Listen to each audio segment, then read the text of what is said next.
I think that should do it. Yep. No praise. Praise, all praises. Sorry about that, beloved. All right.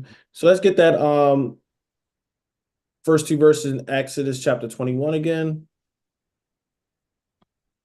Now these are the judgments which thou shalt set before them.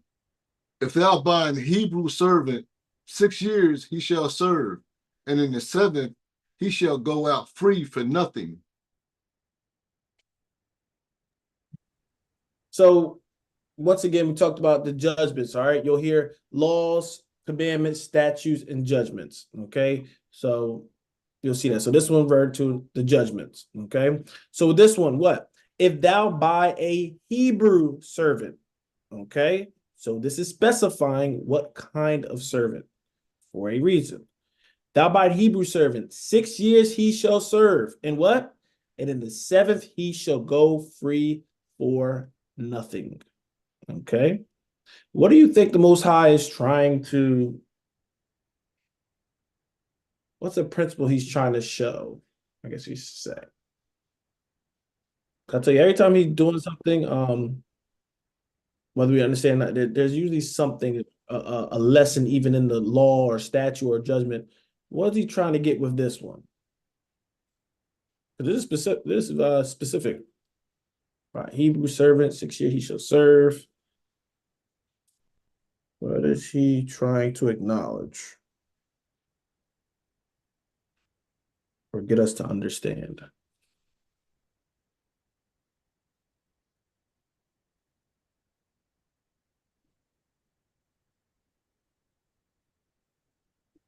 Is 7 completion? So 7 can be completion. So they'll work 6 years and the 7th they get off. Yep. So 7 is those numbers definitely important. Brother Kai. It's nothing like I have a written precept, it's just thought of conversation, beloved. Not to inflict your brother. You know, you're not supposed to enslave your brother. You know, this is not a bond servant. Your brother's being a servant, and in return, he might be getting shelter or food or what have you. You know, and also you can tie this in with the year Jubilee. Jubilee. Right, yes. That's it. We'll run into Jubilee. I don't know exactly what chapter, but Jubilee dealing with the 50 years and you get out. Well, a lot happens in Jubilee. All right. So then we could look at that. Both is right. The Most High did not want us in servitude. Definitely not long time servitude. Okay. So if you did have a Hebrew, one of your brothers as a servant, it's only 6 years. It might seem long, but 6 years. And in the 7th, whatever it is, they're done. Okay, because we were not supposed to be in was designed for us to stay in servitude, things like that. All right, but things do happen to us, and there were certain things you might have to serve, right? A debt you had to pay or something like that, so you had to serve. But the 7th year they shall go out. Okay.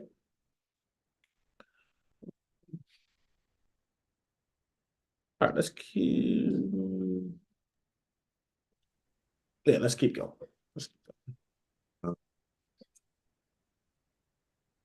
Verse 3 and 4. If he came in by himself, he shall go out by himself. If he were married, then his wife shall go out with him.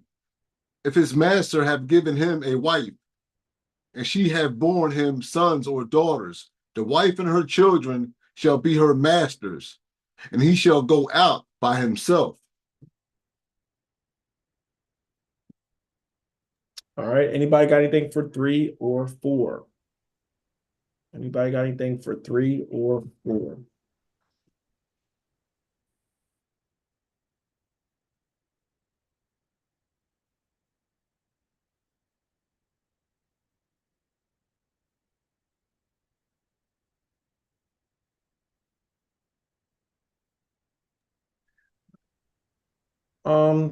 Just read as it is.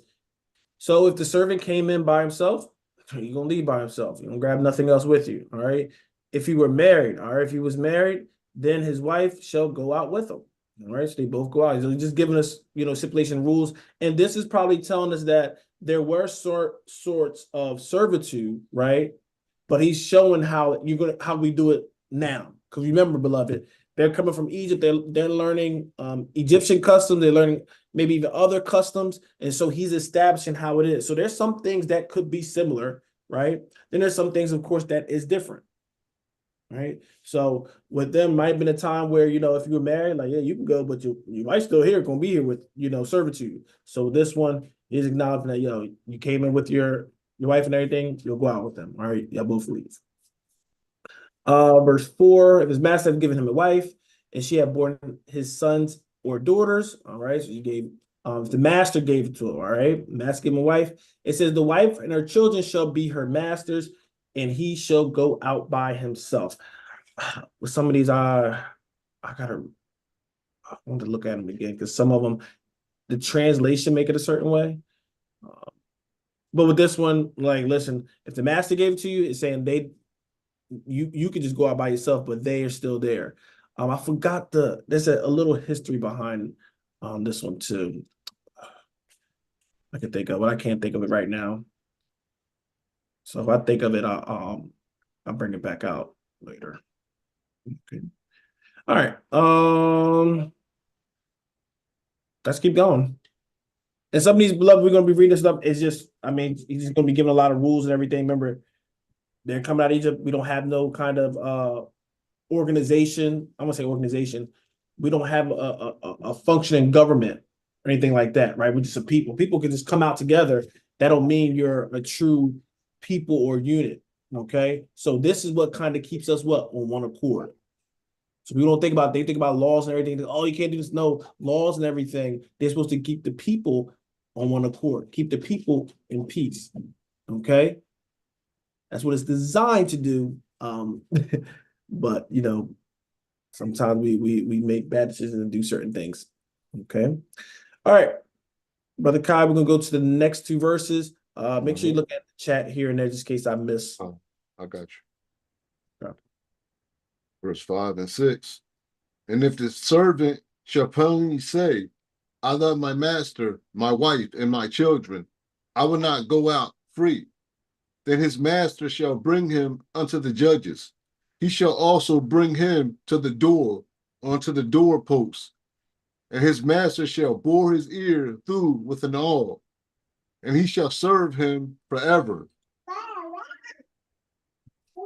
All right.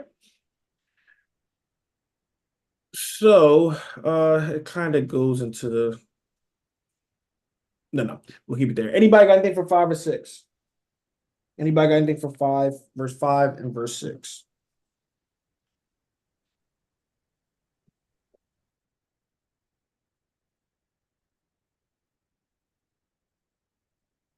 Why do you think it says in verse 5, if thy servant shall plainly say, I love my master? Hmm? What's your thoughts? Why I say it like that? Not you, Brother Kai. See if anybody. And like I said, when I'm reading some of this stuff, beloved, I'm giving y'all my thought about stuff like that. Don't think even if I give something that's the end all be all. There's a lot of different perspectives and things we can even look and draw out of it. So never be ashamed of an answer. Okay? Learn from one another. So why do you think if it says, if thy servant shall plainly say, I love my master? Why do you think it says plainly say?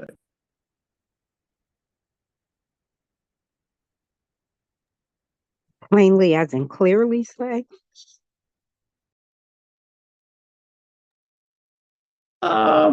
Yes, I will put it as clearly.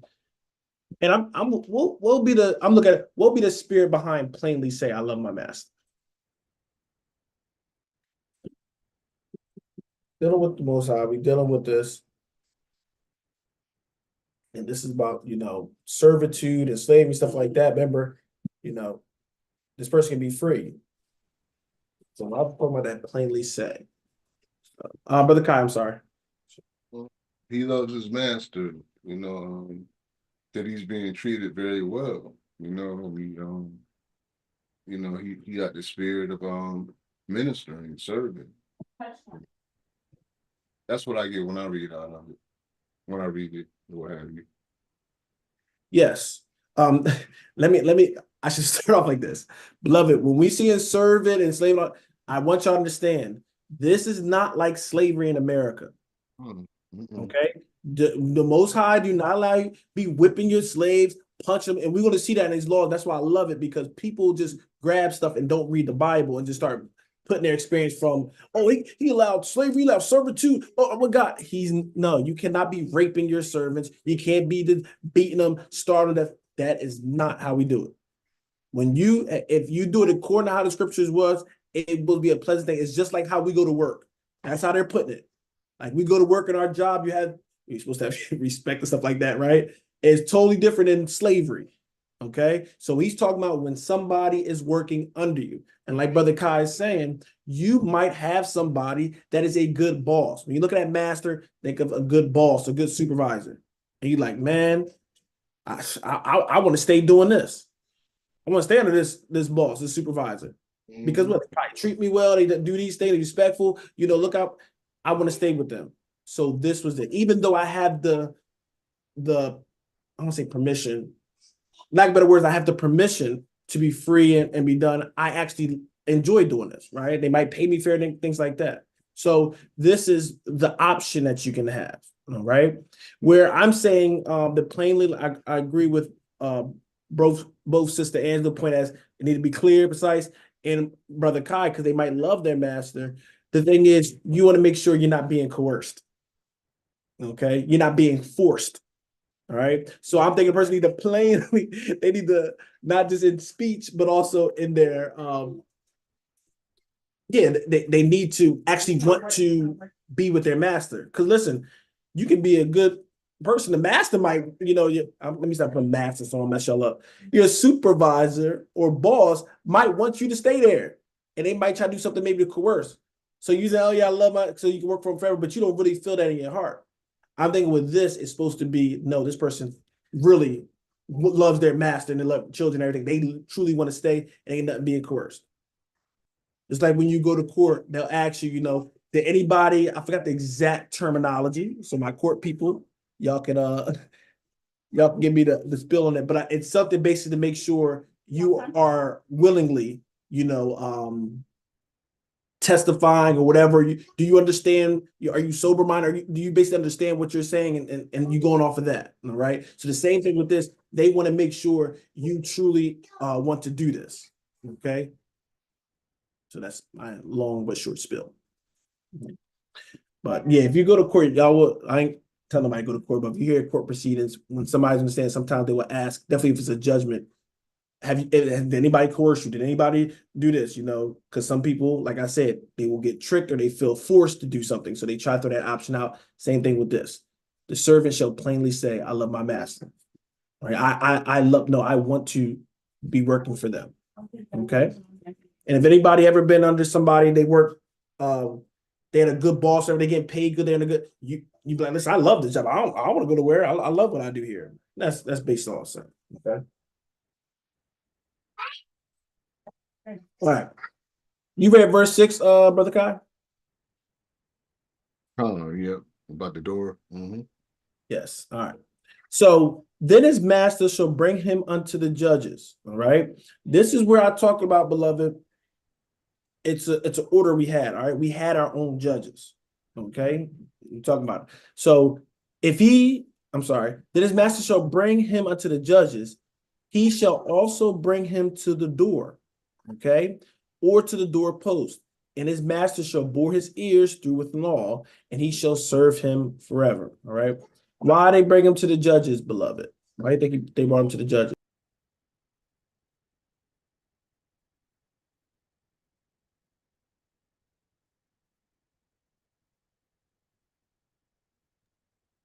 All right, Brother Kai. Out of my void, 2 or 3 witnesses is a fact established. So in case he tried to, change his mind early, change his mind later on, they pierce his ear. I'd be like, nah, this is what you said you was gonna do, and this is the proof right here. Because now the master, he can get some work out of their servant, And the servant might try to like find a way to like, stack bread, get money, and now you want to get up out of there. But now, since you want to do this, you love me, we're gonna go down to the judges and we're gonna do this. I just want proof. That's it. Perfect. All right. Really, when we understand spirit of the law, it should never be a thing where you need witnesses. Like if our word, I'm trying to say, if our word was our bond, how did you wouldn't need some of these things. But the Most High know who we are. He know that we got some wickedness in us, and there's gonna be things like this, and this is why he's trying to what? He's being proactive. All right. Being proactive. You already know people gonna be lying, doing all this stuff. You're gonna have you got some supervisors put you in a headlock and put that board in your ear, say, look, they got the board, they blow the. So you're like, no. We want to make sure this was something, this is an agreed thing on both parties, all right, to make sure it's fair. All right. I just want y'all to see the Most High, he thinks this stuff out. Okay, because he already knew what was going to happen. All right. So you bring him before the judges. All right. So if anything happened, like Brother Kai saying, let's say the servant, he get mad. Oh, I never really said, then it's like, oh, I never really said this. And then the master, he get upset. Oh, I don't want to. No, we're gonna take all that out. We got the witnesses. Okay. And not just anybody, not your homeboy. You go to the judges, the rulers of the people. Okay. That could be really like a judge or Levite, stuff like that. All right. Somebody that will have that kind of stamp and authority. Okay, let's go to the next two verses. We're in 7 and 8.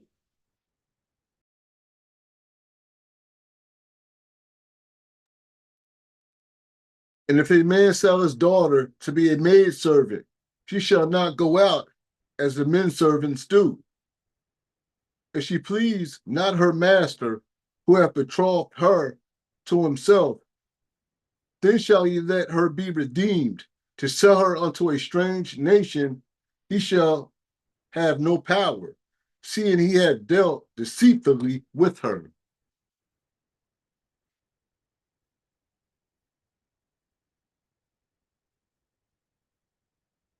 Anybody got anything for 7 and 8?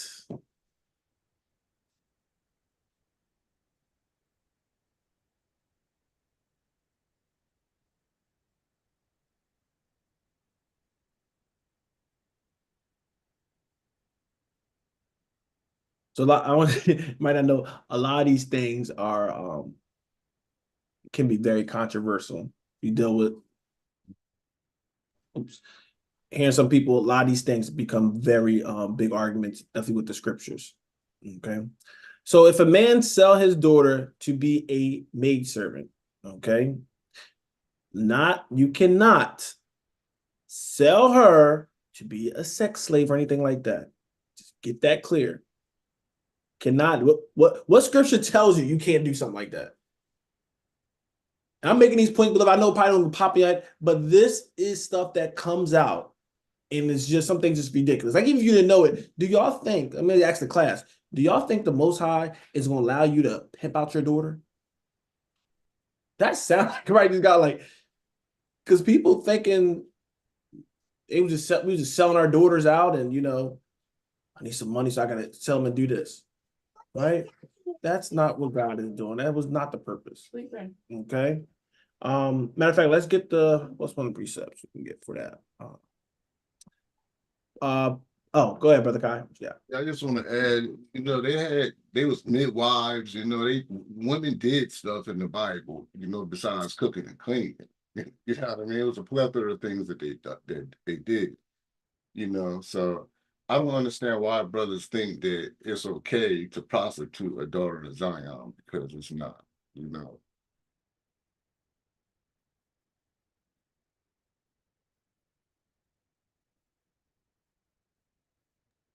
Sorry, I gotta keep muting because my son being a little out of back. So Brother Kai actually gave the scripture. I don't know if y'all caught it, but he said it. All right. Go to Leviticus 19. He gave the scripture. This is why, when I realized, some things I didn't know, and sometimes some people bring you to a scripture, and you're like, wow, it does sound like that's plain. Yeah, it says it like that. Sometimes we get beloved, sometimes you say, I'm not sure, this and that. Definitely if you don't feel like sometimes you can still the spirit be like, no, even though it reads like that's not right. You know, sometimes you gotta, not sometimes, no, that's the spirit talking to you. Right, saying, nah. And sometimes later on, if you give it time, the Most High will either you'll read it and run across something to answer, or you know, maybe the teacher of the class brings it out, right? Spirit works like that. But no shape or form did he ever tell us to prostitute somebody. Okay. Give us Leviticus 19 and verse 29. Leviticus 19 and verse 29.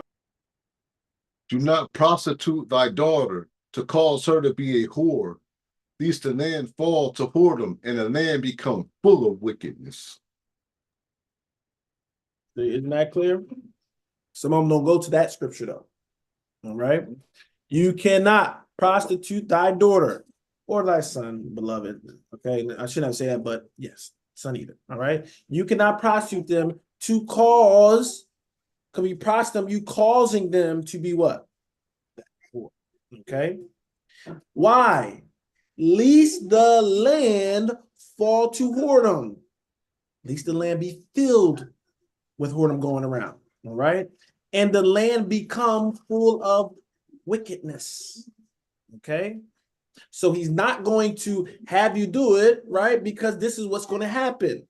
So he's telling you the whole point. No, nobody try to prostitute or give away their daughter, because it's just going to cause whoredom all through the land. And that is not what the Most High had. And that's not what he intended for our women. Okay. All right, let's go back to Exodus 21.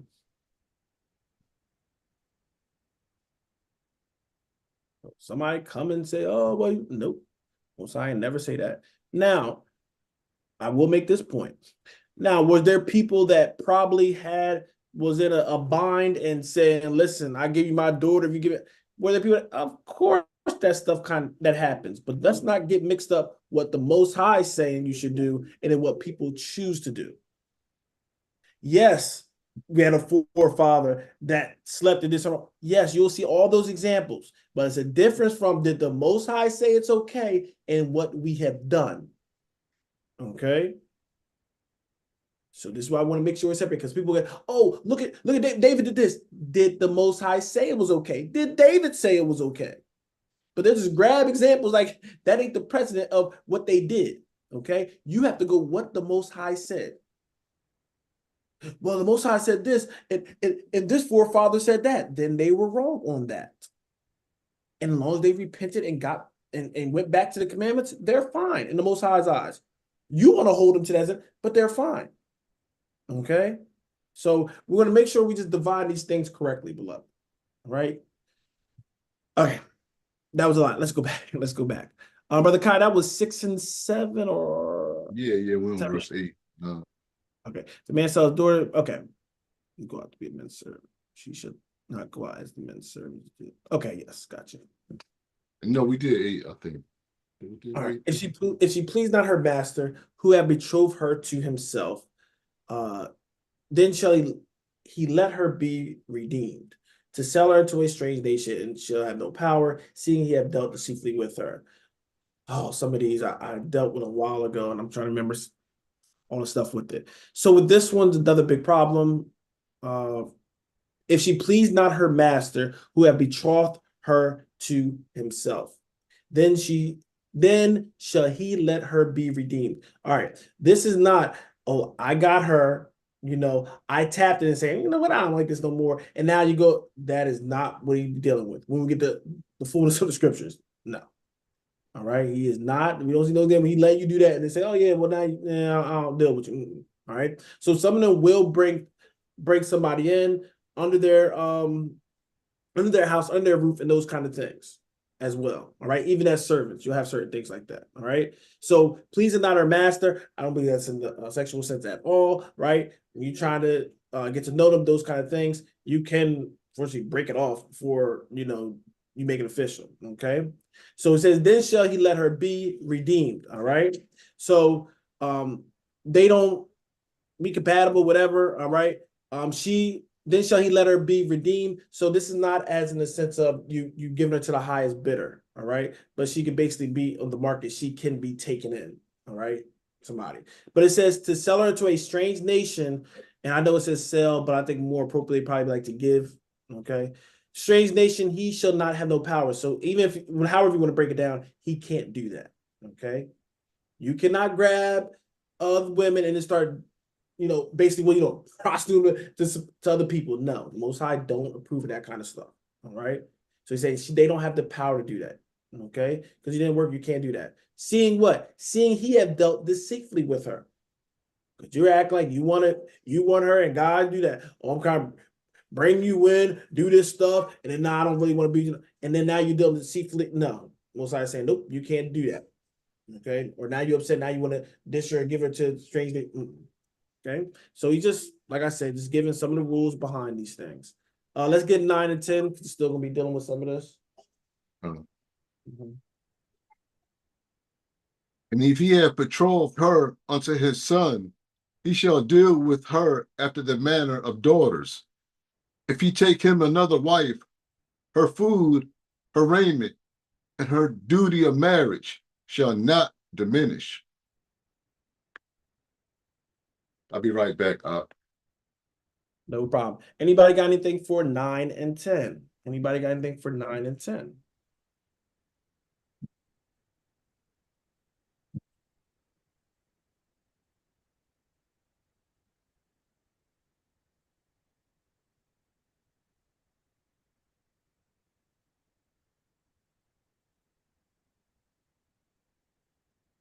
All right.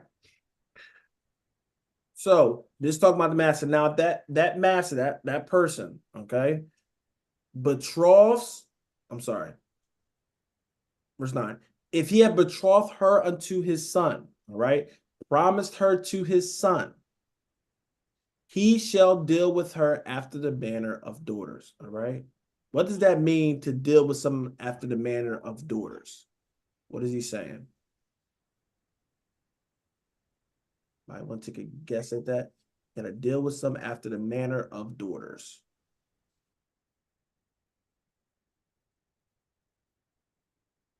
You're gonna take care of her as if she was your daughter. Yes. All right. You're not going to do her wrong. You ain't going to try to do this stuff, right? You're going to treat her like your daughter. Okay. So when we look at that, and we have stipulations of how we're supposed to treat our children, beloved. I want y'all, hopefully, should have to say it, but this is going to be very clear with it. All right. So when you look at that, he's saying you're going to do and treat her like she's your daughter. All right. She promised to your son, same kind of difference. Okay. So when you go to verse 10, right? If he take him another wife, right? Now, if he take him another wife, her food, her raiment, her duty of marriage shall not be diminished. I mean, shall he not diminish? So I try to look at some of even the translations with this. Because people have two trains of thoughts. Some people say it's not dealing with another woman. Some people saying dealing with that other one. That duty of marriage, I will presume that that's dealing with the sexual nature level. All right.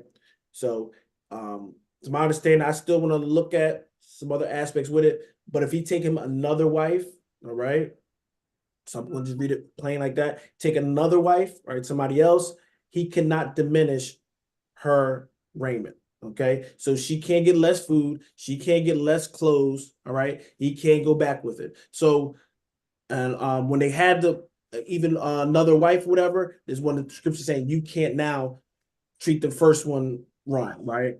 So and I'm just gonna give the manners of the guys, they got their wife, and then usually they get that second one because something pops in their little, I won't say lust on the cases, but they desire her, right? And then guess what? You get the little new car smell with this new wife, and then what you gonna do? You're gonna be treating the first one wrong. So you couldn't do stuff like that. All right. And this is the scripture go with it. Now we'll give you the other way. Some of them look at it as you just can't diminish that person, start treating that servant bad that you was promised to just because the second one, you decide to take on a wife. And now I got my wife, and now I'm not gonna, deal with this other one and start taking everything from him. Okay. She was getting whatever, she was getting treated good in the house and everything, but now I found myself an actual wife, I found myself an actual wife, and now I'm going to be dealing and treating her bad and not, treating her like a, I want to use a byword for it. Yeah, just treating her bad, not treating like she was. So no, you had to keep the same upkeep. Okay. So give you both sides of how some people break it down. But there's just that duty of marriage does make it hard unless there's some historical aspect of what the duty of marriage will be. So I will take that in the manner if you're dealing with two of the wives, you cannot now neglect the first wife. Okay. I'm gonna give all the time for the second one to do all this and that. No, you will still have that duty. Okay. All right. That was 9 and 10. And all right. So next one is 11 and 12. I know he stepped away, so I'll read 11 and 12 for us. And if he do not these three unto her, then shall she go out free without money. He that smiteth a man so that he die shall be surely put to death. All right, that's going to kind of go into something else. All right. So with that 11, it seems like it's still dealing with that first aspect. So this is where some people will go and say, see, he's not doing these things, so she can go out and be free to, be whoever she is. But it is putting that she was a servant at the time. All right. So I'm guessing even with how some of the customs was, sometimes you would, let's say, even if they were you had a son or whatever, he was interested in that girl, whatever, you probably hire her, right? Of course, with I would think with the parents' permission and stuff, and see how they go. She's doing the servitude, but listen, she be over there, doing nothing you're supposed to be doing, but they're in that house and that privilege, and then this was happening. Then he probably like, oh, I don't like her no more. She making me mad, and he goes out, son doing everything. You still have to be treating her a certain way. All right. She don't lose all her rights and stuff like that. And then if the son does do that, whatever, saying and start treating her a certain way, she has the right to go and leave. All right. So you see, the Most High does deal with how we treat people. Okay. Even in marriage, some people think it's cool. Well, this person,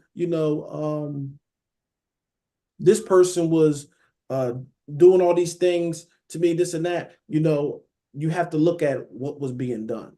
All right. Because some people will purposely try to sabotage and do certain things and then, play the victim. Right. You can't treat that woman wrong, doing all this stuff wrong, and expect that she got to stay there. Once she ready to leave, she's got the devil in her. She got the devil in her. See, the guys play that game. You was telling her certain things. You'll be verbally abusive, right? Maybe financially abusive. Psychological. We can go through all of them. Psychological, mental. You was doing all this stuff, and then she said, "I can't do that. I can't take this." And now she said, "I'm going to go. I got to get out of here." And now the guy's going to do what? He's going to think he's justified. She left me. Like she left me. She did this. She's doing against the word of God. No, the word of God told you how to treat her. And this is what you got to realize. The word of God is righteousness. You can play that game all you want. The Most High sees that. See how you treat each other? And this is why I say we have to look at each other a certain way, beloved. Like we talk about we're the children of God, right? Let's say we're children of the King. Right? The men, we kings and princes. All right, that's good. All right. But what are the women? Everybody said, what would the women be? Ladies, what would y'all be? What would y'all title be? Because the men always talk about kings and princes. Yeah, what would the women be?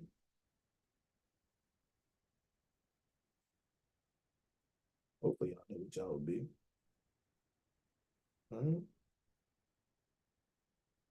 Men's are kings and priests. I mean, kings and princes, all that stuff. Then the women will be princesses, beloved. Right? We're children of the King. We'll be princes, right? And they'll be princesses. You think a true and a righteous king not going to look at it how you treat his princess, his daughter? Right?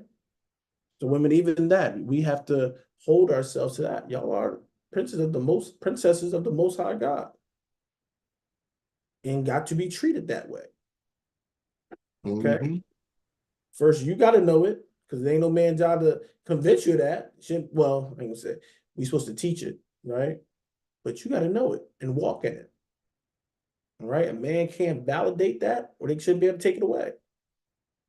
That's your power. That's what you got. That's what your father gave you. And all because they got something between legs, don't make them a prince. I don't care what kind of Hebrew they talking at, they don't make him a prince. This is what Christ was going on the scene clearing up. He said, how you love me? Talking about the Father, how you love the Father, who you never seen, but you hating your brothers that you see every day. Saying that don't work. That don't make sense. Okay? So this is why a lot of stuff with love, we got to what? We got to get this stuff together. First of all, we're going to learn it from these laws and commandments, how we ought to treat each other. And the more we get that, we put in our spirit, we'll have that spirit. Okay? Can't treat y'all like anybody. Not that I would, but I can't. All right? And I'll be in trouble with my father if I did. All right? So, beloved, let's put respect and honor on everyone here. All right? Everybody deserves that respect and honor. All right, let's keep going. Let's keep going. That was, okay, 12. He that smiteth a man so that he dies shall surely be put to death. So that's kind of clear. All right. We will, I don't even know if it's in Exodus. We will get to a point of, what's it called? City of Refuge. You'll get to that where you kill somebody and you go, but it's not you're free, but we'll get to that later on when we get reading, okay? But if you smite a man, we'll keep it there, so that he die, shall be surely be put to death. All right, you get put to death. All right, we're gonna get some of the reasons later on. Brother Kai, we are at verse 13 now. 13 and 14.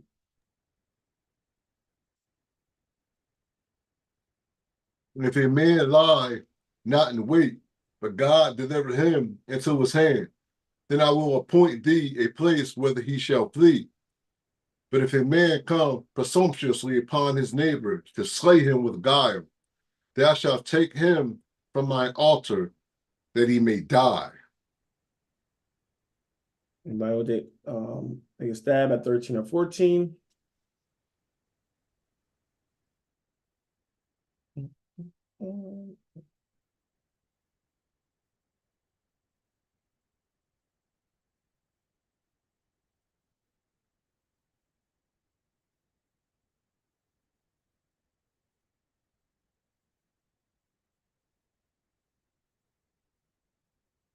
If a man lie not in wait, but God deliver him into his hands, then I will point thee a place whether he shall flee. All right.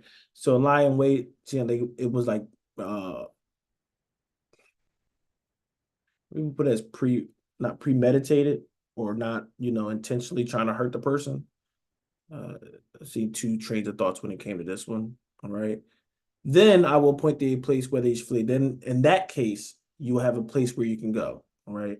And that's kind of a prelude to that city of refuge. All right. And there's guidelines when you dealt with that as well. But 14, but if a man comes presumptuously upon his neighbor to slay him with guile, thou shalt take him from my altar that he may die. Okay. So now is dealing with what? The spirit of someone. All right. Spirit and intent does matter, beloved. Okay. So you'll see that sometimes even in the scriptures, because some people, oh, it's black and white. No, not everything was just, it was the spirit and intent that beans things. Okay. So if this person presumptuously, all right, he went and he was intending to slay his neighbor and all that side, it said what? Thou should take him from my altar. What does the altar represent? Right? Why are you going to take him away from my altar? Think about, in fact, let's think about the tabernacle in the wilderness. I'm trying to say, because I know I always get the answer when I'm trying to explain it.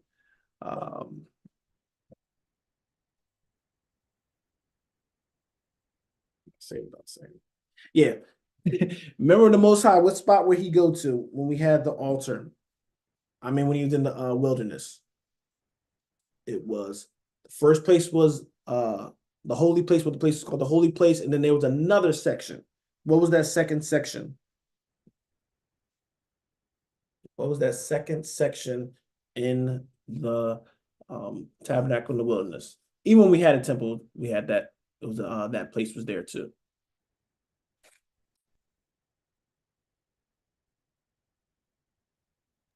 Holiest of holies, or the most holy place. Yep. The holiest holies or the most holy spot. So in that place, what was in there? So when there was a building, beloved, that'll be the holy place. You will go, well, not you. The priest go in that first part. That first part, they're doing the shewbread. They have the called the menorah, the candlesticks, right? That burn there. All right. So you had that section. Okay. Then there was another curtain. Right. So in the building, there's a spot where priests could be, and then there was a curtain. And then that's the spot that Sister Anza brought out. That is the Holy of Holies. That spot, only who can be in that spot, beloved?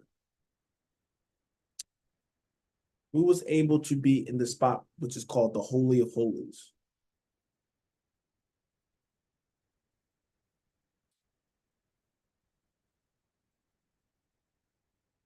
Back at that, maybe that atonement lesson. The high priest? Yes, the high priest. The high priest would go in there. He would go in there primarily once a year, okay, to atone for the sins of Israel. Yeah, I guess he'd be including that. All right. And what will be in the Holy of Holies? The angel of cherubims, wings, and the presence of the Most High.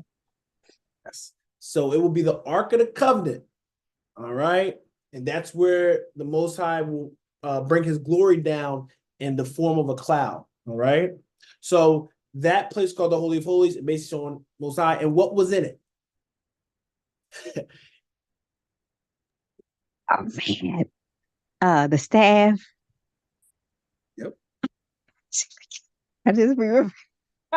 Aaron's budded staff. Something we just read. Also included in it. Two things we read. I think they might have been on the side. What was with that Ark of the Covenant? So we got the budded staff with Aaron. What else was in there? Connected with it. Is it the tablets? The Ten Commandments, yes. And something else. Something else. We can say, yeah, miraculous, right? So think about we got the writing, so that's miraculous, that's there. Then you got the staff, right? That budded, the miraculous thing come from it, that's in there. And was something else we read a few chapters ago. Yeah, I believe that was in it too. What did we read a few chapters ago? It was a miracle done.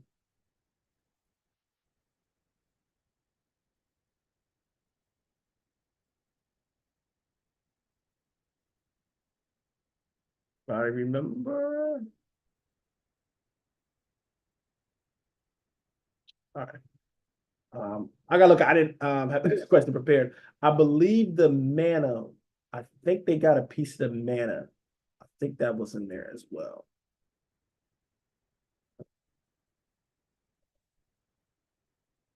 All right, but I'll look at that. I'll try to find the scripture for that exactly.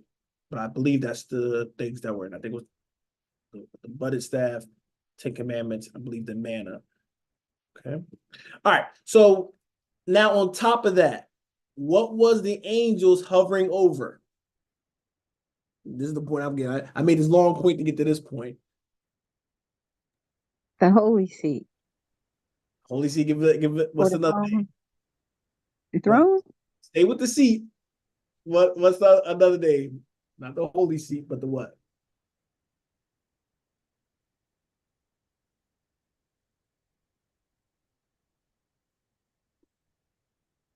Angela's walking down for us. Let's see.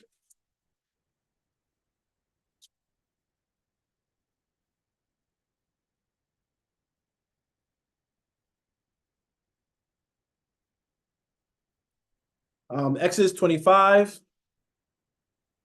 Exodus 25, and let's go to verse 22.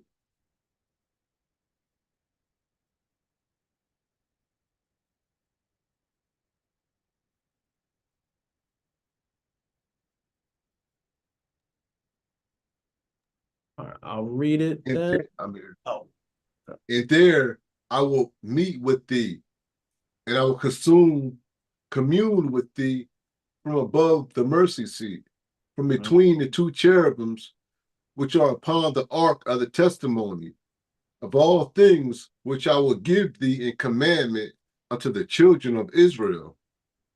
all right. So he will commune from what?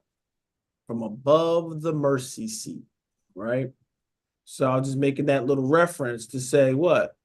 When this person, right? So once again, it's showing that what? The Most High is merciful. Okay, so call it a mercy seat, right? Think about that merciful. It's right on top and everything. You commune with it. Because even dealing with us, it's mercy, beloved. Because we dealt with us according to strictly to righteousness, we will all be wiped out. All right, so there's mercy in the other things he's doing. So we look at that. Where's we at?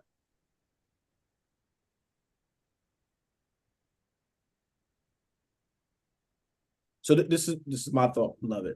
But if a man come presumptuously upon his neighbor to slay him with guile. So this is the intent. He intending to kill him and slay him, right? So you're doing it with guile. That's not pure intent. Guess what? Thou shalt take him from mine altar. What is he trying to establish? Why is he take him from the altar? Why is he making take him from the altar?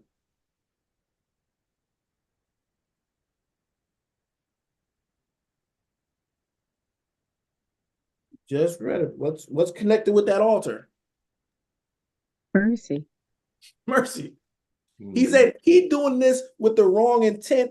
Listen, I don't care if he's grabbing on it to get mercy. Take him off of it and kill him. And I believe, see, that's why I had time to do it. I believe there's a story. Was it one of David's sons? I think one of them actually went in there and grabbed the altar, and the soldier said, I think he went back and said, listen, I think he actually went to Solomon, saying basically, he holding the altar. What do you want me to do? And I think he said, fall on him right there, right? Somebody can check that if you want. I believe I read that a while ago, so start my memory. But I believe it might have been somebody, I want to say Solomon, because a lot of people some of his brother was trying to usurp the authority from him. And I think when Solomon got in power, this brother, he based on, nope, go put him out, kill him, and then that brother, I believe, flees. So if one of y'all see it, y'all can bring it back up there. All right. Brother Mike, is that like a type of sanctuary as well? Like I that think would that's be where a they safe got it place from. to come there. Okay. So you see there's relevance where even people put it sanctuary. If you see a lot of even gangster shows and everything, someone will go and say, oh, they got sanctuary. They basically don't touch them if they get in the sanctuary. Now you get off that premise, you get killed, but they say they got sanctuary safe there. So that's the same thing now. Because it's kind of that representation that you get mercy there. But this is something that shows, beloved. Just because you make it don't mean you're going to get mercy. Right? So he said, nah, you did it wrong. Let's clear that up. And this is why we can connect it with what Christ was saying. That's why Christ said, listen, you got to clear that up. Then offer your gift. Right? So certain things, beloved, when we come in, we supposed to what? Purge out certain things before we get to that throne. Right? Make sure our heart is right before we get there. But in this case, then this was premeditated. You thought about it and said, you know what? I don't care. I'm going to do it anyway. Okay. And so he's saying, nope, take him away from that mercy and kill him. If I think about it, if I see the story, I won't bore us with the time now. I'm gonna look for it and see. I want to say it's Solomon's son that grabbed the altar. I can Google it while we're doing this. All right, let's do the next two verses.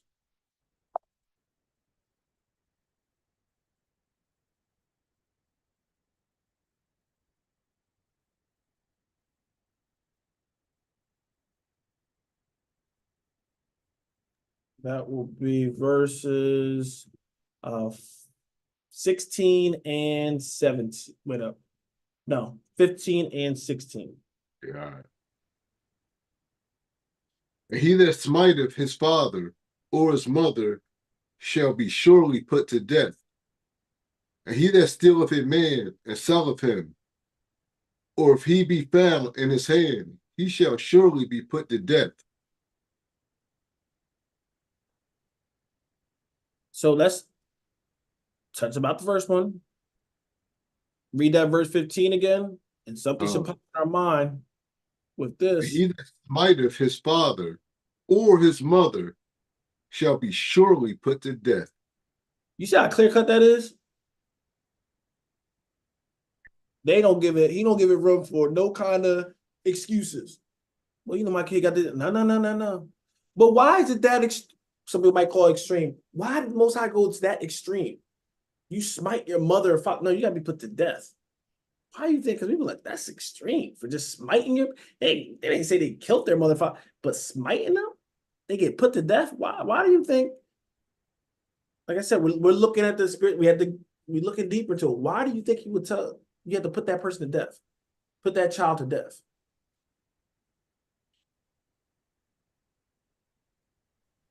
They wouldn't have the promise of long life because they're not honoring their mother and father. Well, yeah, they that scripture coming fullness because your days ended right there. Absolutely. Brother Kai, something to add to that? Smite can be spiritually as well, because one of the main things when you take him to the judge, he been hard-headed and stiff-necked, you know what I'm saying, and not doing what his parents tell him to do, just a rebellious, child of Belial, so it can mean that as well. Physical with the fist, with the feet, or spiritual, just a stiff-necked, hard-headed, little lad or she, bro. I digress. Brother Kai was alluding to something when he said that. Go to Deuteronomy 21. So yeah, definitely spiritually be the same thing as well. But beloved, let me put it this way. Think about the spirit that gets upon somebody, right? If you got somebody that will smack their mother or father, they don't even go smack. They'll smack almost anybody, right? It's the spirit behind it, beloved. That child don't have a remnants of authority, and that's a dangerous person because what? They don't respect authority. They're not going to respect the rules and guidelines, things of that nature. So no, you put that spirit out. Okay, so this is why he take them out, because that's not an overnight thing as well. Wake up one day, I'm just gonna sit back. No. Okay, so that was to be dealt with. Okay, so now listen, this could be a fault of the parents if they're not raising the child right as well. Right, you never want to enforce discipline, this and that. Now they start acting like a child that don't have discipline. Now you create a monster and you can't tame that monster. Right, this is what happens. Okay, so this is why, we train up a child, do those kind of things. Why he talks about correcting, right, your children. I ain't saying abuse them, but you're correcting your child because what? These kind of things, you got to instill that discipline, instill that order. Okay, you're gonna do a lot, but you gotta, do those things, beloved. You do not want that rebellious child. Right? In this world, you don't correct them. Guess what? The police will. All right, and they ain't doing it with no kind of love or anything like that. All right, but we can prevent some of these things. All right, Brother Kai, did I give you a verse? No, sir. Deuteronomy 21, and we can go to verse 18. Deuteronomy 21 and verse 18. If a man have a stubborn and a rebellious son, which will not obey the voice of his father or the voice of his mother, and that when they have chastised him, will not hearken unto them. All right, so this one, beloved, I'm not going to say every child that do rebel, that the father or the mother weren't good, they ain't trying to still, no, because you still have what? You still have that choice, right? God gives everybody what? That choice. So for you good and evil. So you can be telling them to do whatever, and we, even some months, right? We're gonna do whatever we want. Kids do that. So don't put it, we ain't gonna look at the parents saying, oh, you didn't raise your child because they want to rebel. No, we're not gonna make that blanket statement. Okay. So we look at this, right? A man have a stubborn or rebellious son, right? They don't obey mother, they don't obey father. Okay. And it's usually crazy when they don't obey both, right? Sometimes you might have it, they at odds maybe with their dad, but their mother's comforting, but they don't reverence both, rebellious to both. That's a deeper degree, all right. And when they have chastened him, right, they rebuked him, okay, will not hearken unto him. They still not listening to him. So they trying to correct him. This child is not dealing with correction. Okay. Verse 19. Then shall his father and his mother lay hold on him, and bring him out unto the elders of his city, and unto the gate of his place. All right. So now they grab this child, right, and they bring them to the gate. Okay. Let's read. And they shall say unto the elders of his city, this our son is stubborn and rebellious. He would not obey our voice. He is a glutton and a drunkard. So you go and you have to make what? You got to make the witness. Why is your child here? Okay. So they testify. They testify, right, to the elders of the city, to the judges. This kind of thing. What? My son is stubborn and rebellious. He won't listen to us. He's a glutton. He does whatever he wants, right? He's a drunkard. Not so, but he ain't doing what he's supposed to be doing. Okay. Verse 21. What should happen? And all the men of his city shall stone him with stones, that he die. So shalt thou put evil away from among you, and all Israel shall hear and fear. Listen, brother guy, you read that correctly, right? So this is not Brother Michael's thought. Brother Michael wasn't even thought of at this time. All right. This is how he was doing it. But the point he actually put in there for us, right? So, right? So shall thou put evil away from among you. So a lot of times when things were doing and they were killing people, right? When the law and everything was promoting the killing of it, is what? That we're putting evil away. Because it's all about us being righteous in a righteous land. But if you allow certain wicked stuff to brew about, it's going to pollute the land. And you even see that in Paul's time when he said, listen, what are y'all doing? See, this fornication ain't even done. The heathens ain't even on this level. Look at y'all. And it's spreading. Okay. This is why he put some of these things. Okay. Think about it. If there were certain acts a day and you're getting killed for it, believe me, people would change. It just we feel like there's no penalty. Okay. So Most High made it very clear in those times so that what? They'll fear and people will see it. And he let what? The people pick it up, the men pick up those stones and do it. Because once again, that's a witness to you. If I pick up a stone and kill somebody that was, striking their parents or being rebellious to their parent, guess what? When I do it, I know darn well what my punishment would be. All right. So that's why he'll do those things as well. Put your hand to it. All right, let's go back.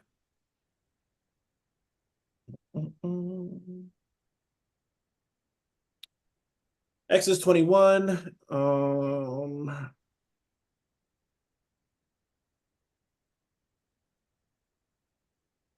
Okay. So you smite your father and mother shall be sure to be put to death. And he that stealeth a man, all right, you take a man, all right, stealeth a man and selleth him, okay?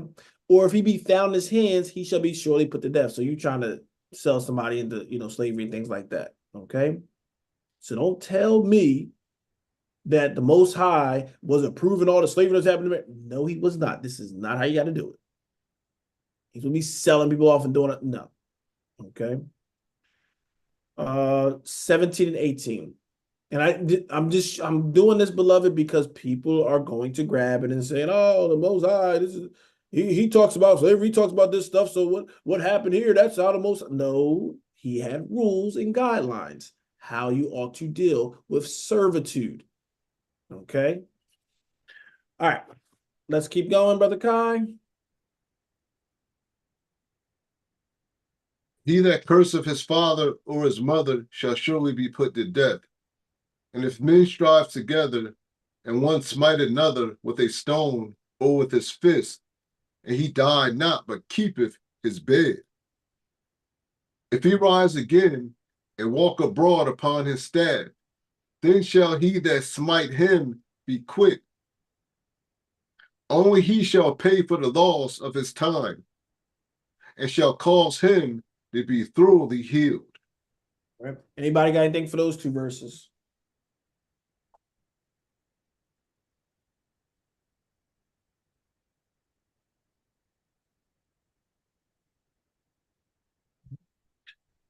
So, beloved, once again, giving us rules and guidelines.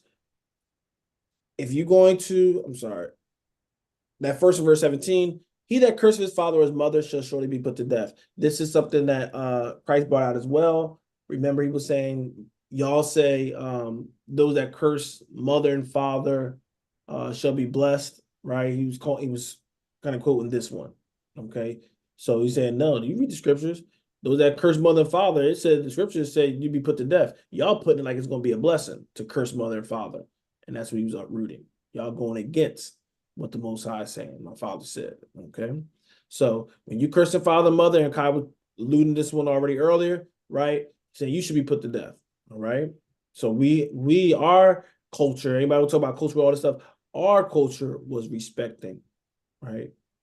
Foremost, right, our father and our mother, but also, right, our elders, okay? Got to bring that back. I don't care what we see and what this culture is and this stuff in America. No. You don't live by those. You live by this. All right. You give honor where honor due. You respect the older, you respect the aged. Okay. All right. Verse 18. And if men strive together and one smite another with a stone, so that they're fighting, all right, they fighting and one pick up a stone, smack the other one with a stone, or with his fist, all right, and he died not, but keepeth his bed, so more like bedridden, right? You can hurt somebody, some certain fights happen, and they, think about hospital bed, they laid out, they got to heal up, okay? Verse 19, because that's continuing in verse 18. If he rise again and walked abroad upon his staff, right? He might be on little crutches, right? Need, assistance, ain't fully at his compatibility, not compatibility, capable, I guess, to work and do the things he used to. He's still upon his staff. Then shall he that smote him be quit. So you should be basically clear a little bit if the person can kind of maneuver and everything. Only he shall pay for the loss of his time. So somebody, let's say he was hospitalized for 6 months, they can't work and everything, they got a house, whatever, you're supposed to what? Pay for that time loss of the job, all right? And then what? And shall cause him to be thoroughly healed. You got to wait till what? They fully get healed that they can do their job, okay?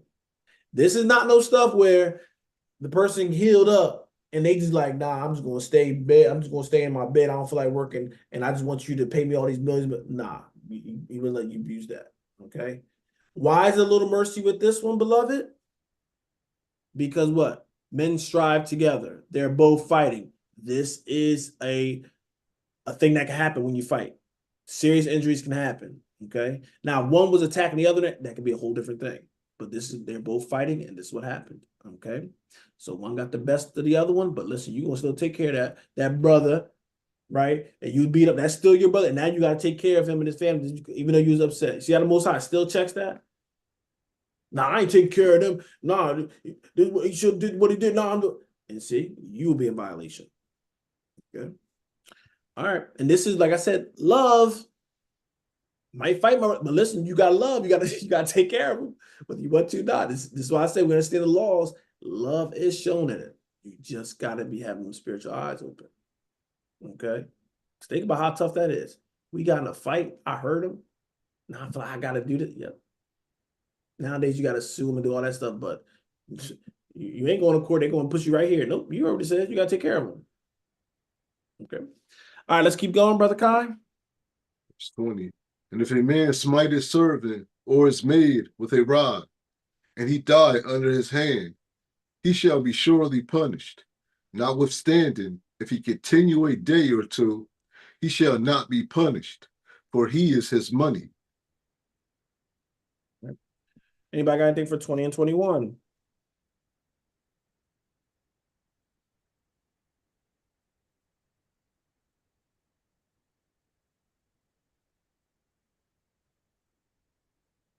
A man smite his servant or is made with a rod, or is made with a rod, or he die under his hand, he shall surely be punished. So, why this so different? Because what we hear about with slavery and all that stuff, you be fine. Oh, I killed my slave. All right, that's well, they probably won't even dig a ditch. All right, let's throw them far enough, and the fowls probably eat them up and be good. No, the man smite his servant. So what does that talk about? The master, the boss, whatever. You hitting your servant, all right, made whatever, with a rod, even with some kind of weapon, and he die under your hand. He said, "What? Oh, you surely gonna be punished. Oh, don't think you free and you good. I don't care how much money. You see, I didn't put nothing about money or anything. It don't matter about none of that. You killed your servant, okay, and you got to pay for that, okay." Verse 21. Notwithstanding, if he continues a day or two, he shall not be punished, for he is his money. All right. So it's still giving us stipulations behind it. Okay. Let's keep going. How many verses we got? Okay. So Mm-hmm. if men strive and hurt a woman with child, so that her fruit depart from her, and yet no mischief follow, he shall be surely punished, according as the woman's husband will lay upon him, and he shall pay as the judges determined. Mm-hmm. Read 20. No, actually, let's stop there. So a man striving hurt a woman with child. So let's say they've been fighting, they hurt a woman with child, somebody that's pregnant, beloved. All right. So that her fruit depart from her, so now she loses the baby. Okay, because women, y'all know that. You can do something, get hit hard enough and it can damage and hurt the child there, you lose the child. Okay. That's definitely devastating. And yet no mischief follows. So nothing happened after that. Because sometimes you can, be duking out with somebody, getting away. Maybe the woman like, no, stop me. She's pregnant. Stop, don't do this. And now she get hit on that accident. Oh my God. Sometimes people catch, I didn't mean, but even though you didn't mean it, she lost her child. Okay. So it's saying with that, and nothing followed. There's no mouth, anything after it. That person going to have to be punished. Okay. Just off the strength that somebody lost their child. Okay. According as the woman's husband will lay upon him. All right. So the husband will lay a charge or whatever to him, and he shall pay. Listen to that next part though. He shall pay as the judges determine. Right. Because you lose a child, I want to sue him for 300 trillion. I don't know. The judge is gonna be like, well, no, you're not doing that. Okay. So these judges, this is why these judges have to be righteous and everything, because you got to make sure this stuff is done according. So the judges will get the final say on it, all right, to make sure it is reasonable. I'm not putting there's a price on the child, you know what I mean? But at the same time, it happened by accident as well, okay? So there will still be some kind of payment, even though it's accident, you still got to pay. All right, Brother Kai, 23, and you can go from 23 to 23 to 25. And if any mischief follow, then thou shalt give life for life, eye for eye, tooth for tooth, hand for hand, foot for foot, burning for burning, wound for wound, stripe for stripe. So this is important because when he's saying with this one, he's not talking about the person where mischief don't follow. He's saying if mischief follow, they still continuing on, right? He's saying that person, they get equal, they get pure judgment. Whatever they did, they get back. They take a life after it, they lose their life. They take an eye, they did something, took my eye, they lose their eye. They took a hand, you take a hand from them. Okay. But this is somebody that's what I told you, the intent and all that stuff behind it. The Most High does weigh those things. Okay. Have mercy on some things, no. Because this person, what? He lost his mercy because he still want to have mischief. Okay, you want to let that spirit rule you and you want to do that stuff? Okay. Whatever you dishing out, you're gonna take. Okay. All right, let's keep going. Does somebody have anything? Let me stop there. Hopefully y'all got that. Anybody got anything they want to add? I didn't throw that out there because the verses. I hope y'all seeing some of these discrepancies and different details what we're going over with this. Okay. So if it follows life for a life, tooth for a tooth, eye for an eye. Okay. This is why we have to have that, that spirit of forgiveness and all these kind of things and being sober minded. Okay. So my person, we should if you see that as your sister and she just lost her kid, don't you think that the least you do, like, listen, I don't know what our problem was with my brother, but she lost a child. You know what I mean? Hopefully that would hold some weight to us, make us reconsider some things. But somebody, I don't care. I still want to get this. I still want to get my, see, now I'm most high like, all right, now you're going to get exactly what you want and more. Okay. All right. Anybody got anything to add? Anybody got anything to add to those verses?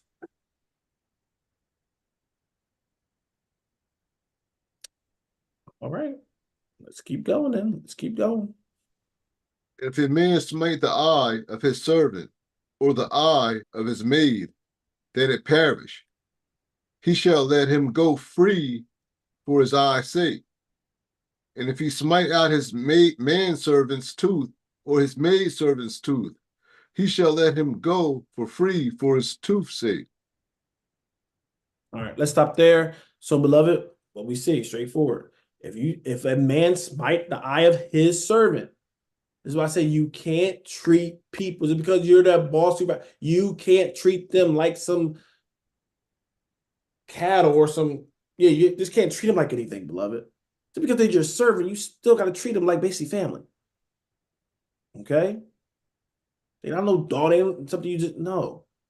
Okay? So this is why I said it's totally different. This is why we understand how you do it. This is why some of them saying, I love my master. I want to stay doing what I'm doing with this because we're supposed to treat them a certain way. Okay? And we treat them like crap, yelling at them, cursing at them. You do this, you stupid, you doing, we ain't supposed to be doing that. I don't care if you're the boss, right? You're supposed to show the light.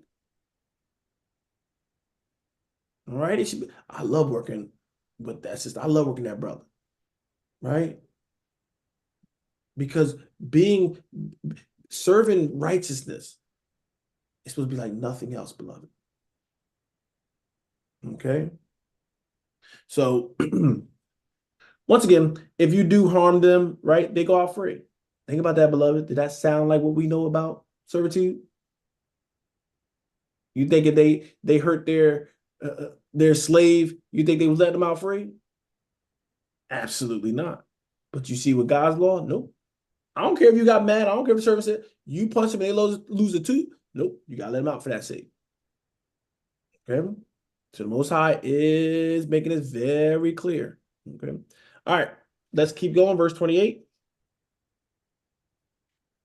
If an ox gore a man or a woman that they die, then the ox shall be surely stoned, and his flesh shall not be eaten, but the owner of the ox shall be quit.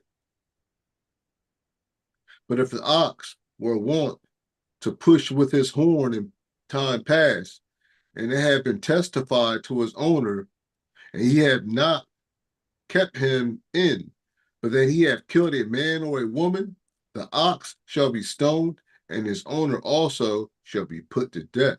Woo! You see that, beloved? So, so you gore is like, I think you gore them is like they have the horns and they like stick. They can like, we see those shows they kind of stick you through. Like they'll do that, right? So if that does happen, right, man or woman, that they die, all right, you're gonna kill the beast. Okay, you're gonna kill that ox. And they should be killed by stoning, all right, and his flesh should not be eaten. You don't eat that. Okay. But the ox owner shall be quit. Okay, so they should be good. Okay, if this is the first time or I mean, a certain offense. What you got, Brother Kai? Now, I understand why he would want the man if he knew in past time that the ox killed somebody, because you got to figure the heart of this man. He brother instead of killing the ox, to kill the human being, he want to keep the ox because he know the ox can make him more money. So this type of individual was very wicked and evil. So it's like the nerve of you, like your ox killed somebody and you ain't need to let it be known. You rather keep the ox alive and make you money. So I understand why the Most High would be like, get that type of individual, because the ox and the owner got a spirit on them. Animals have spirits on them. So if this animal's killing people like this, what I mean, you got to get them up out of here too. That's why in the New Testament, a plethora of demons wanted to enter into the pigs, and they ran down into the deep of the ocean because, both humans and animals, have spirits on them. So both got to go. That's what I get out of it. Great point. Great point. Yeah. So, Brother Kai is saying your greed, and this is nothing talking about that. Your greed for money was more than your love for your brother and sister. All right. I'd rather have that beast because that oxen, that's a couple dollars. Yeah, I know he be doing that. It is probably a high possibility he might hurt somebody, but I'm willing to take that risk because of what he can make. Right? That kind of selfish greed. And remember talking about that kid being a glutton, right? That kind of glutton and greedy is dangerous because they don't think about their brothers and sisters. They think about what I can get, how I can prosper without the thought of a brother and sister. You don't want that kind of spirit, beloved. We don't want that kind of spirit around us. It's dangerous. Okay? It's a trading spirit. So he's saying no. They do it like that. So once again, accidents happen, right? You're around, the oxen go crazy. But listen, that ox kills somebody, you just got to kill it. You got to stone it. Saying we ain't going to get the master for that because that's what beasts can do. Okay? Even things, those that got dogs, right?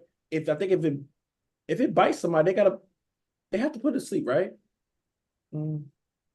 Yeah, I don't speak for depending on all. the severity of it, yeah, you got to go.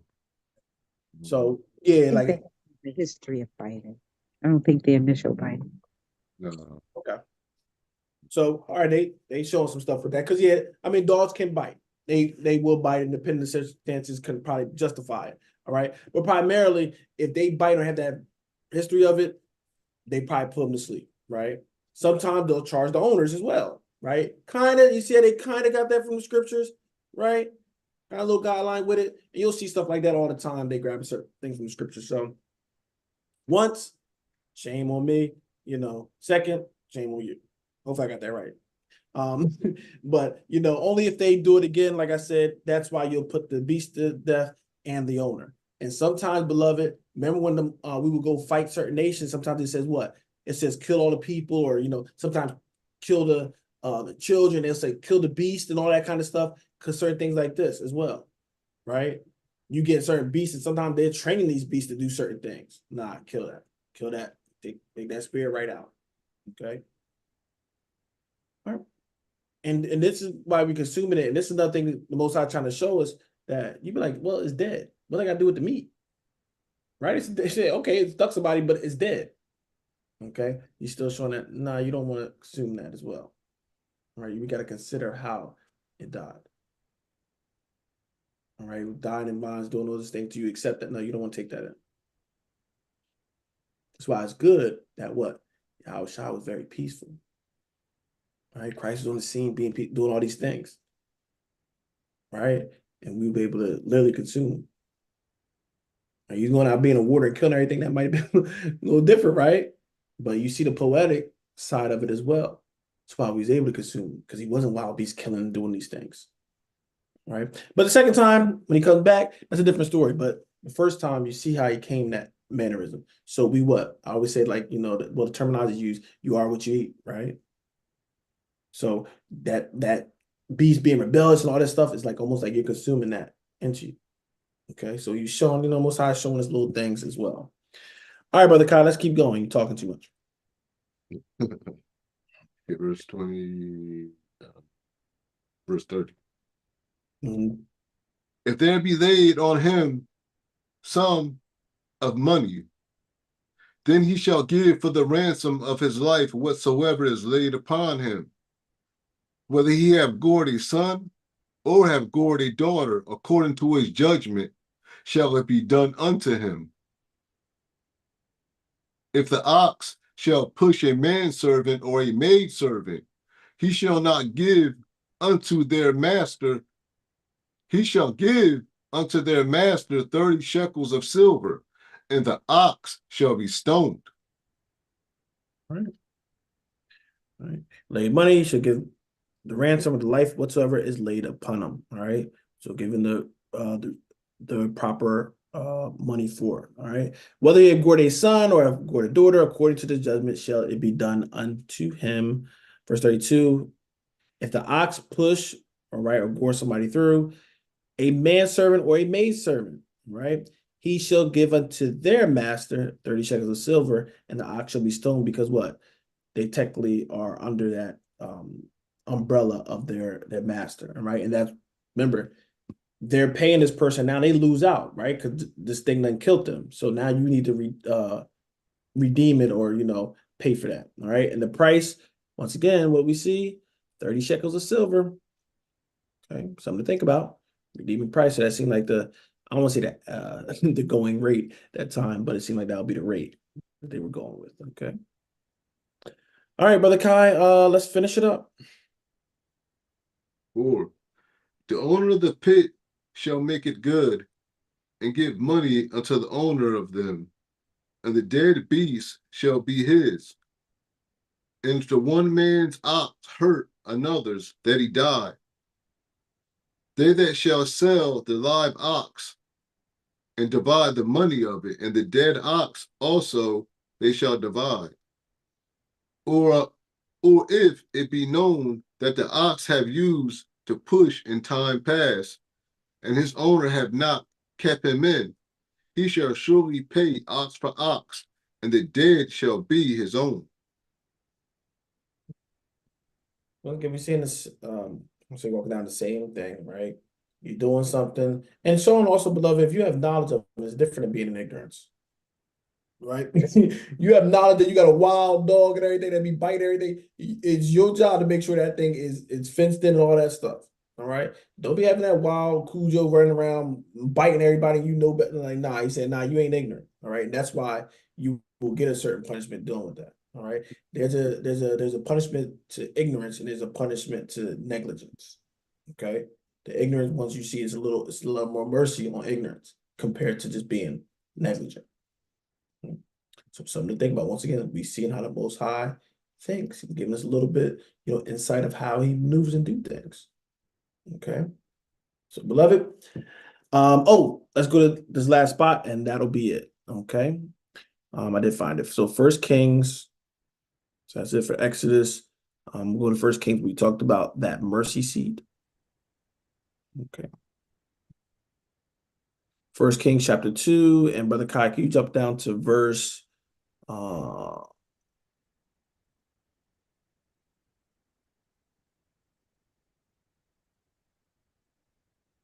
let's go to verse 28. Your own time, you can read it, or wait till we get there eventually.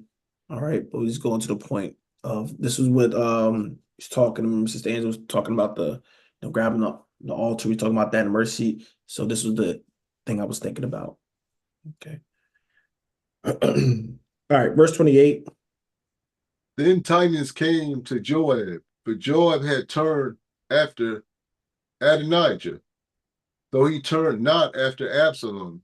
And Joab fled unto the tabernacle of Yahweh, and caught hold on the horns of the altar. All right, so we got Joab. If you've read the story, Joab's a trip.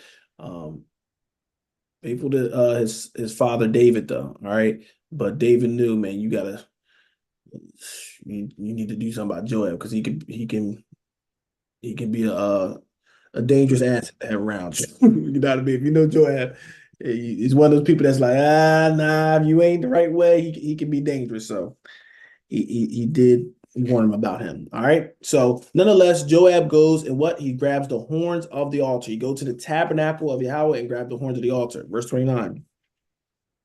And it was told King Solomon that Joab was fled unto the tabernacle of Yahweh, and behold, he is by the altar.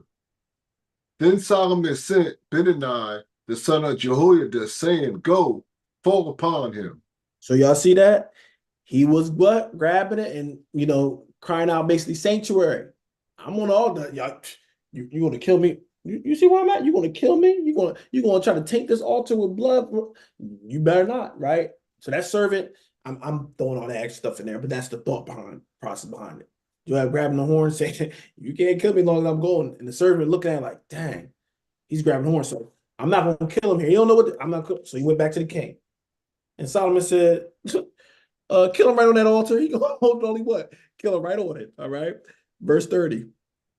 Benani came to the tabernacle of Yahweh and said unto him, Thus saith the king, Come forth. And he said, Nay, but I would die here. And Benani brought the king word again, saying, Thus saith Joab, and thus he answered me. Or say, like, listen, Joab, get off. Because he still, even though Solomon say, you still like, man, I'm not trying on the altar, kill somebody. Like, it's like kill somebody in church is like, man, come outside the church. You know what I mean? Even though the king said to kill him there, it's like, I don't want to kill him. Even though he said that, I don't want to kill him there. So he's trying to get Joab like, nah, you're going to kill me here. Because Joab know the respect of it. Definitely somebody that's trying to be righteous. They not trying to kill nobody. On the altar, nah, he know that. So he's playing to their weak. Like I said, dangerous mindset. All right. Next verse, brother. And the king said unto him, Do as he hath said, and fall upon him, and bury him, that thou mayest take away the innocent blood which Joab shed from me, and from the house of my father. Yeah, I see what he's saying. Go ahead and do it. All right. Fall upon him and bury him. That what? The reason behind it, thou mayest take away the innocent blood which Joab shed. All right. So it's to purge something out. We already talked about the blood and everything. All right. Read verse 32. I think that should probably be it. And Yahweh shall return his blood upon his own head, and fall upon 2 men more righteous and better than he, and slew them with the sword. My father David, not knowing thereof, to wit, Abner, the son of Ner, captain of the hosts of Israel, and Amasa, the son of Jether, captain of the hosts of Judah. So those are 2 people, righteous people he killed. And yeah, he did set up. I think Abner, he tricked Abner. That we ain't going to the story, but he tricked him and got him. So he's saying that's why he's coming. He done killed righteous blood. All right. So now you think you get away with it, but look, this thing is coming back. Read verse 33. Their blood shall therefore return upon the head of Joab, and upon the head of his seed forever, but upon David, and upon his seed, and upon his house, and upon his throne shall there be peace forever from Yahweh. All right. So that was it, beloved. I just wanted to that's the one I was thinking about. So I just wanted to show it to you while it's in my heart. Beloved, that will conclude our Bible class for tonight. All right. With that, we completed